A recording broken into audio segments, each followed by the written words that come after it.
ഓം നമോ ഭഗവതേ ഭൂതനാഥായ.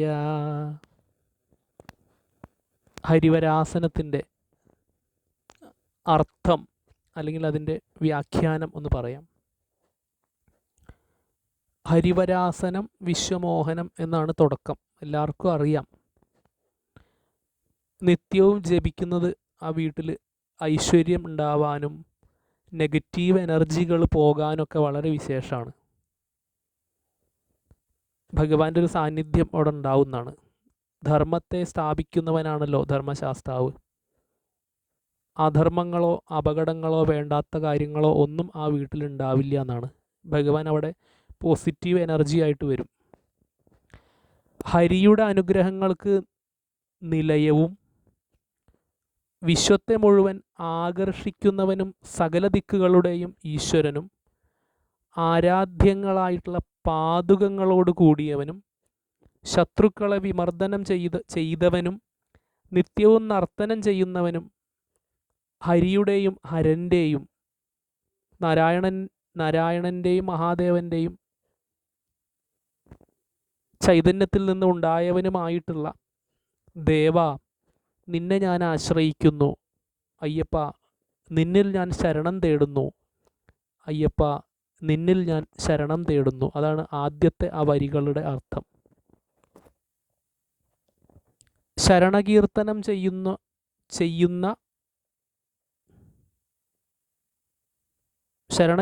ചെയ്യുന്നു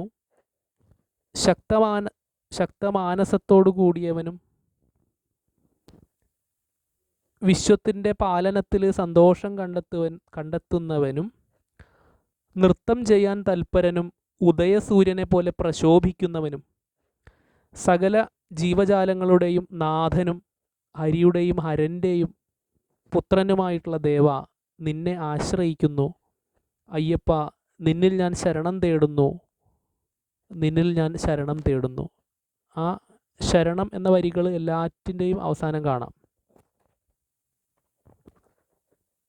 പ്രഭ എന്ന പത്നിയോടും സത്യകൻ എന്ന പുത്രനോടും കൂടിയവനും അവർക്ക് പ്രാണനായകനും ഭക്തന്മാർക്ക് കൽപ്പതരുവായവനും ദിവ്യമായ പ്രഭയുള്ളവനും ഓങ്കാരത്തിൻ്റെ ക്ഷേത്രമായവനും കീർത്തനങ്ങളിൽ പ്രീതിപ്പെടുന്നവനും ഹരിഹരപുത്രനുമായിട്ടുള്ള ഭഗവാനെ ദേവ, നിന്നെ ആശ്രയിക്കുന്നു.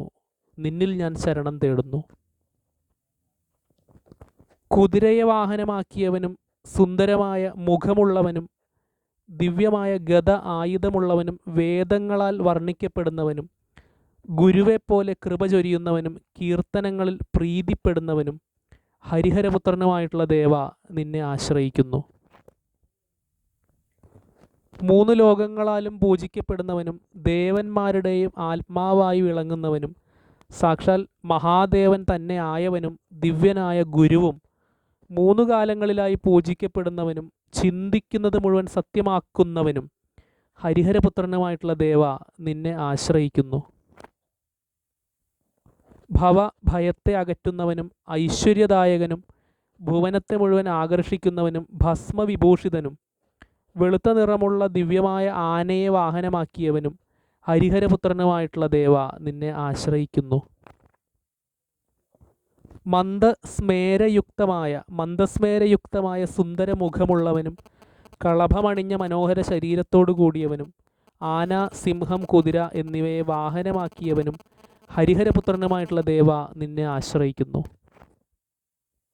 ഭക്തന്മാർക്ക് പ്രിയപ്പെട്ടവനും ചിന്തിക്കുന്നത് മുഴുവൻ സത്യമാക്കുന്നവനും യാതൊരുവനാണോ വേദങ്ങൾ ആഭരണമായത് സുകൃതികളുടെ ജീവനായിട്ടുള്ളവനും മനോഹരമായിട്ടുള്ള ശ്രുതിയോടുകൂടിയവനും ഗീതത്തിൽ ലസിച്ചിരിക്കുന്നവനും ആയിട്ടുള്ള അയ്യപ്പ, നിന്നിൽ ഞാൻ ശരണം തേടുന്നു. നിന്നിൽ ഞാൻ ശരണം തേടുന്നു. നിന്നിൽ ഞാൻ ശരണം തേടുന്നു ഭഗവാനെ.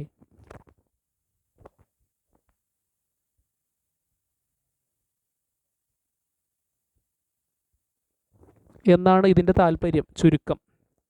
ഇനിയും വരികൾ ഒരുപാടുണ്ട്. തുരകവാഹനം സുന്ദരാനനം എന്ന് പറയാം. പൊതുവെ നമ്മുടെയൊക്കെ ധാരണ ഭഗവാന്റെ വാഹനം പുലിയാണ് എന്നാണ്. അല്ല, പുലിയെ വാഹനമാക്കിയതല്ല. അതൊരു കാര്യത്തിന്, ഒരു ആവശ്യത്തിന് വേണ്ടി മാത്രം തൽക്കാലത്തേക്ക് അതിനെ കൊണ്ടുവന്നു, ആവശ്യം കഴിഞ്ഞപ്പോൾ അതിനെ തിരിച്ചു വിട്ടു, പറഞ്ഞയച്ചു എന്ന് മാത്രമേ ഉള്ളൂ. അയ്യപ്പൻ്റെ വാഹനം എന്ന് പറയുന്നത് കുതിരയാണ്. തുരകവാഹനനാണ് ശാസ്താവ്. ഭഗവാൻ പ്രത്യക്ഷപ്പെടുന്ന സമയത്ത് കുതിരപ്പുറത്താണ് ശാസ്താവ് വരിക എന്നാണ് നമ്മൾ പറയാറുള്ളത്.